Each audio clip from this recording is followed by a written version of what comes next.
समृद्धी महामार्ग भीषण अपघात, 15 प्रवासी जखमी, 4 गंभीर। मालेगाव तालुक्यातील बाळासाहेब ठाकरे समृद्धी महामार्गावर अपघाताची मालिका सुरूच। नागपूर पुणे ट्रॅव्हल्सची ट्रकला पाठीमागून जबर धडक लागल्याने प्रवाशांच्या जीवावर बेतला अपघात। पहाटेच्या सुमारास नागपूरवरून पुण्याच्या दिशेने जाणाऱ्या संजय ट्रॅव्हल्सच्या खाजगी बसने समोर चालकाच्या ट्रकला पाठीमागून जोरदार धडक दिली। या भीषण अपघातात बसमधील 15 प्रवासी जखमी असून 4 प्रवासी गंभीर जखमी झाले आहेत। चालकाचे नियंत्रण सुटल्याने अपघात झाल्याने समजते आहे।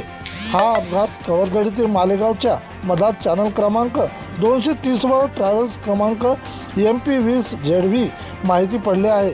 तसेच प्रवाशांमध्ये जखमी म्हणून चालक मोहन विखे, कंडक्टर रणजित, चालक ईश्वर देवीदास राठोड।